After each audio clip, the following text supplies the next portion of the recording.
3, 2, 1, action.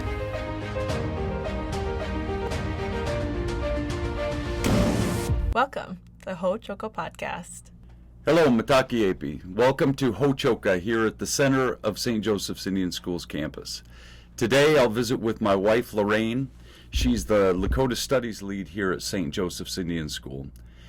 I recently read Joseph Marshall III's book, Crazy Horse Weeps, and I thought he spoke eloquently and urgently about fostering a strong cultural identity in Native American youth. And it made me think of Lorraine and how she relates her coming to awareness about her own identity as a Native American person. So, Lorraine, first of all, welcome to the podcast. It's good to have you here in Ho-Choka. Could you tell us just a little bit about your role here at St. Joe's and about the moccasins that you fill here at St. Joe's? Yes, Haumadakuyepi. The moccasins I fill at St. Joseph's Indian School are one as a teacher. Within that, it becomes a role model. And I do that in a language and a cultural sense.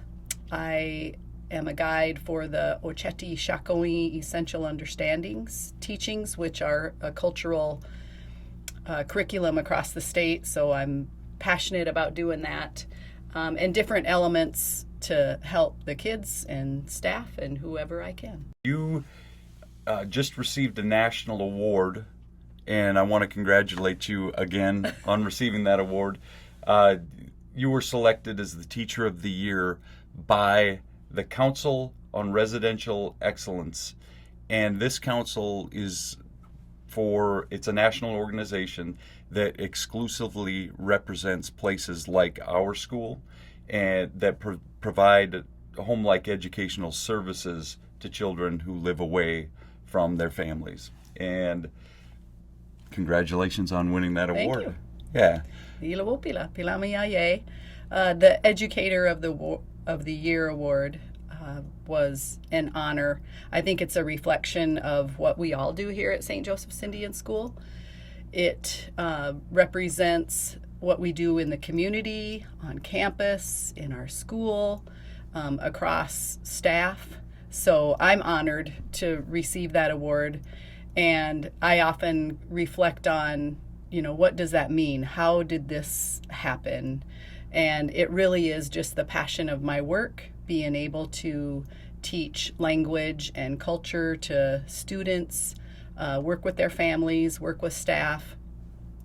And I know the award talked about community work, where we go out into the community and we teach by dancing and sharing our culture. But really the core part of that is the everyday teachings of getting to be in my classroom.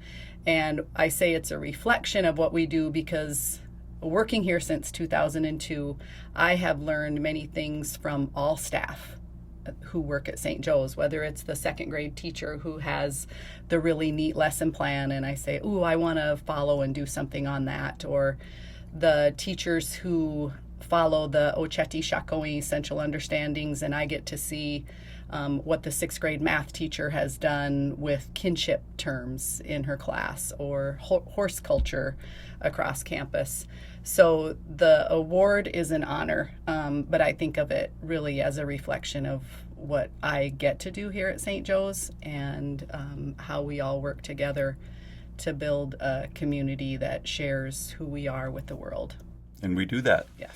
And you're my Educator of the Year. You have been for many years, but it's nice to see that the board recognized you in that way too. That's a pretty special thing. In the nomination that was written for you for that award, part of it, there was a reference, I think, to your cultural identity and how you learned your cultural identity. It didn't start naturally. I don't think from what I've heard, from what you've said, and from what the nomination from the award said, you didn't come to the culture naturally. You had some aha moments as you went along that helped you grow into that culture. Am I correct in that? Yes. Partially. Okay. It didn't come naturally, but later in life, I understood what was happening within my heart and my mind. So first I say, ha ma Lakota, si changu o yanke, I mataha. I am Lakota, and I'm from the Rosebud Sioux tribe of the Burnt Thigh Nation, and that is my cultural identity. But learning about who I am and those aha moments that have happened in my life have been really powerful and moving for me to the point where I want to share that with my students so that they can understand who they are. And some of those moments, for example, when I was younger and my mom and dad took my brother and I on a trip across the Black Hills, and we visited Crazy Horse, I was intrigued and loved looking at the red dirt that was around the Black Hills, and I wasn't aware of the Great Race story or any of those cultural elements because I was raised until I was 5 on the reservation and then moved away, had an Irish dad and a Lakota mom, and with being the youngest of 7 siblings, life is busy. But when those things happened, I remember my dad stopping, and we made sure that we had a bucket on the way home, and he got me some of that red dirt, which ties me to the earth. It is what it is, and I keep that in my classroom, and my students love just touching it. And I like to hear them say, "What is this?" And then I get to say, "Well, that's the red earth of the Black Hills, and it's about the story of the Great Race. Have you heard that?" And, we're tied to the earth. And recently, I also have some earth from Black Elk Peak. So when we go on our 7th grade cultural trip, I bring some of that back, and it shows a little bit of, looks like the fake gold dust. And so that's another option where I get to tell about, this is from Black Elk Peak. Gold was discovered in the Black Hills, and I get to go into the story about what that means, but also the spiritual element of Black Elk Peak.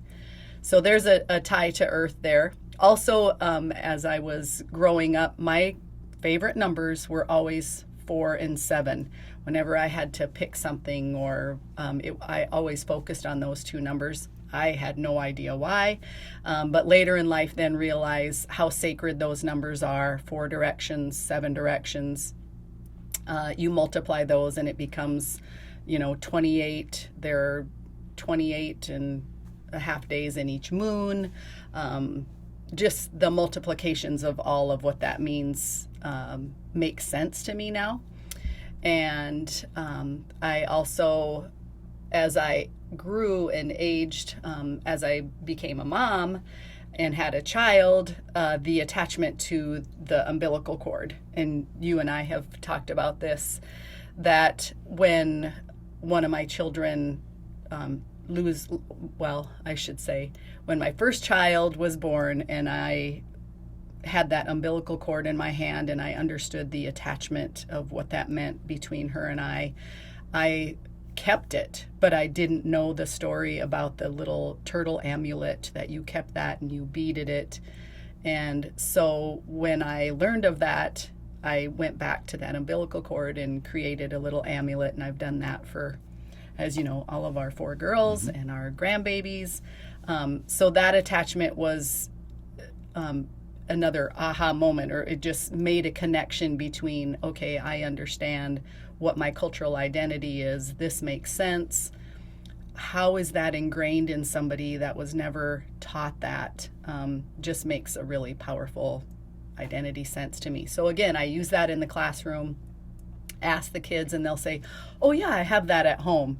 And just many things, the star quilt and all of those teachings. So to storms, I have always been intrigued by storms, and you and I know the altar to which we belong to ceremony is the Wakia Oyate, or the thunder beings, and they're a big part of the generosity that brings rain and snow and everything to the earth. So the storms are a big thing, and I think as I age and grow, there are going to be more things I figure out that have a cultural identity, because I think the more I learn, the more I realize I have more to learn yet. So I love the fact that you tie it, everything is tied back into what you can teach to the children who you work with now.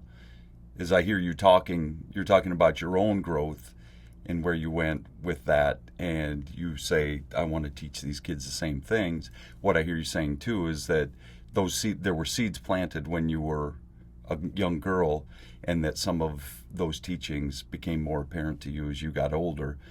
You said that to me yesterday in terms of teaching language and how hard it is to teach to kids. You're doing your assessments right now in the classroom, and you teach for today, but you also teach for tomorrow. So those kids are learning those lessons, and you're planting seeds that we'll see if they end up sprouting at some point. right. Mm-hmm. That's my passion. I want my kids to be able to understand who they are, identity-wise. It's always been my passion since I started. I want kids to be able to know who they are, to be able to carry on a conversation about who they are, to help them understand their cultural identity, from where they come, what that means, and be able to feel confident in who they are, and then continuing that to learn and teach other people. I often have the kids, I encourage the kids to go back and ask their families about their family members, or what's your belief about animals, or just as they're traveling, whatever they can do, ask questions about it and have a conversation with family about it. So kids come to our school at different ages. Some come in the first grade, some come in high school. How much do they know when they come in to this school about their culture? I'm sure kids have different, varying degrees of knowledge and understanding of their culture. Yes, and the variant of that degree, the spectrum of that degree is, very little to some of them a lot. However, I think a lot of our kids understand their cultural identity and who they are. It just is normal to them. So, for example, when some of our kids say, oh yeah, I go camping in the summer for, a week or a few days with my grandma, it might really be at Sundance ceremony. And to them, that's just a normal activity. So there are some kids also that have a lot of knowledge about culture, but because of generational issues, they might not be willing to share as much of that as they are comfortable with, or maybe family has said, this is something we do, we don't need to share it with the world. So there's a varying degree. Some kids know a lot, and you can tell the ones that have a really good base of language and culture, they'll share a little bit, or they might stay after and say, oh, I wanted to show you this, or oh, I wanted to tell you this. And those are those moments where you're just so grateful that they have that, they know it, they respect it enough to share what they can, share as much as they want to. But there's a variant degree, but it's really fun to see those eyes that light up when you're talking about something and they know what you're talking about, whether it's prayer or culture or language, family, kinship terms, all of those elements that are a part of teaching in the classroom or outside the classroom, going outside and talking about cedar and sage and sweetgrass and picking it, and they'll say, oh yeah, we go do this. So it's just those little things that you can do to bring that out so they understand this isn't something everybody does. I get to do this because it's a part of my culture. Mm-hmm. So you are on the mission integration team here at St. Joe's Indian School, and what does that have to do with shaping our kids' cultural identity? The one word that comes to mind when I think about being on the mission integration team is prayer. And because we are a Lakota Catholic school, Indian school, St. Joseph's Indian School, and in a Catholic mission organization, prayer is the focus of a lot of what happens. So I get to have prayer in my classroom before we start every class. The kids learn respect within that. So some of them are very nervous when they start, but I say, you're going to have a time when somebody's going to say, can you say a prayer? And you're going to be ready for this. And they're nervous. And some of them cannot wait. Is it my turn to pray? And some of them are very nervous about it. So it's kind of like that spectrum that we talked about. Some are comfortable, some aren't. But prayer is that focus of the mission integration team. So I get to have prayer in the classroom. I get to pour water for the girls in Inipi and prayer ceremony. We get to sing songs. That's a part of prayer and singing. And also then it's just that respect of what is prayer and how can I be a part of that in another area of my culture. So maybe in the homes, the students get to azalea and use the cleansing of sage and cedar to cleanse themselves in the home. And we also do that on the playground, so other teachers get to be a part of that. Other house parents and staff get to be a part of that. Your staff uses that with the students when they have their counseling sessions. So it's those little things of prayer and spirituality that are interwoven across campus. Even teaching the kids about making a spirit plate before they have a meal and saying a prayer and honoring their relatives.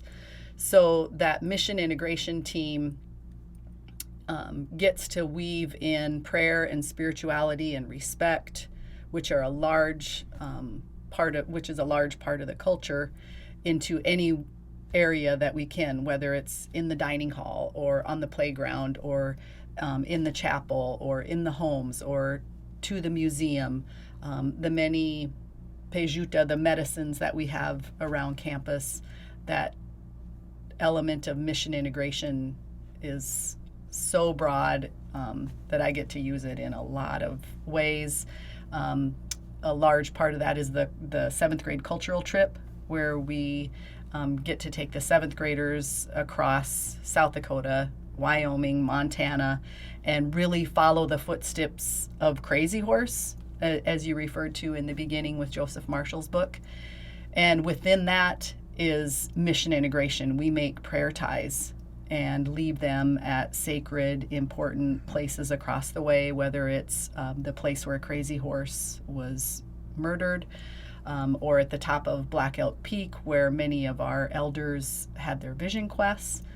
And so that's a big part of that, teaching the girls and boys to sing songs. And that's probably one of the prouder moments. Is last year we had the girls and boys lead a prayer song wherever they were, whether it was Black Elk Peak or at Greasy Grass in Montana. And that made them feel good about who they were, but not anywhere near how proud I was of them to show who they are in a cultural identity, but interweave it with spirituality. Right. That's such a powerful thing to be able to do here. Yeah. In Joseph Marshall's book, he said, and I quote him, "Our final stronghold is our sense of identity." Could you tell our listeners, and maybe if we have parents out there who are listening, something practical that they can do at home to help build up their children's sense of cultural identity? What comes to mind is November was Native American Heritage Month, and during COVID, I created a calendar of activities for November that was something each day that you could do that was a part of your culture. And as I created it, I thought many things. One was, this can't be just 1 month. This is every day of every year, or weekly, yearly. Create some traditions and habits that are about who you are. So that's the first thing that comes to mind. And on that is so many fun things. So that's what I would encourage parents and families, other teachers. I shared it with our staff. I shared it with campus, who I think shared it with the world. But some of the things on there are learning about hair braiding, or going to our museum on campus, our award awesome winning museum that has so much knowledge about our culture and who we are. But also within that is the Rock Your Mocks Week. So wear your moccasins. Recently, we've had ribbon skirt making across campus. So learn about ribbon skirts, or a contemporary item that's a part of the world. And I could tell you all 30 days, but that's what I would say is a good thing to do, is take that and learn about who you are, watch a movie, cook a food, learn your language, speak a word and practice it and use it. There are 30 different activities, but at the end of that, I encourage my students and everybody to take a few of those items and make them permanent in your life. The other thing I would suggest is kind of what I talked about before. Have a conversation. Ask about family. Ask about your family names. Ask about who you are, places your family has been, historical events, and what does that mean for the future. Lorraine, once again, thank you for joining us here in the Ho-Chokeh at the center of the St. Joseph's Indian Schools campus, where we talk about issues that are central to Native America today. Until next time, stay centered.